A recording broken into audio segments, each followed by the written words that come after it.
Practical даатгал компани хөрөнгө оруулагч Очир ундраа группийн үүсгэн байгуулагч Монгол Улсын зөвлөх инженер Ган Төмөр Монгол Улсын аж үйлдвэрийн гавьяат ажилтнанд солоор шагнууллаа. Ган Төмөр нь уул уурхай аж үйлдвэр бизнесийн салбарт тасралтгүй 40 жил хөдөлмөрлөж, үйлдвэрлэлийн найдвартай ажиллагаа аюулгүй байдал бүтээмжийг дээшлүүлэх олон төсөл санаачлагыг амжилттай хэрэгжүүлжээ.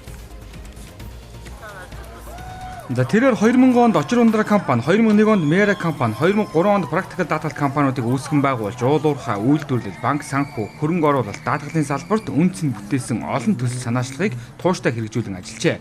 Өдгөө Очир ундраа групп нь 17 охин компани 1300 гаруй ажилтан албан хаагчтай өнөр хамт болон өргөжөж салбар бүртээ үн цэнийг бүтээж доктортой хөгжлийг эрхэмлэн ажиллаж байна. За энэ шагнал бол манай байгууллагын алс хол уурхайн талбайд ажиллаж байгаа мянган залуучууд, за инженер, техникч, технологич, за аюулгүй ажиллагааны ажилтан, за бусад салбарын ажилтнууд, за манай гэр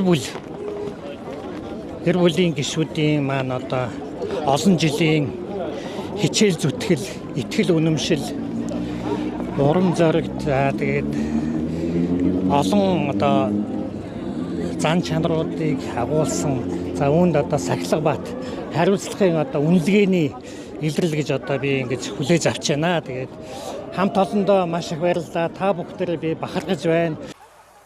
Зэйхүү Монгол Улсын зөвлөх инженер Ган Төмөр Монголын аж үйлдвэрийн гавьяат ажилтнанд солоор шагнагдсанд Practical даатгал компани хамт олон болоод үүсгэн байгуулсан бусад аж ахуйн нэгжүүдийн төлөөллүүд, мөн гэр бүл, төрөл төрөсөд найз нөхд нь төөтөл байдлаар угтан авч хүндэтгэл үзүүлсэн юм а.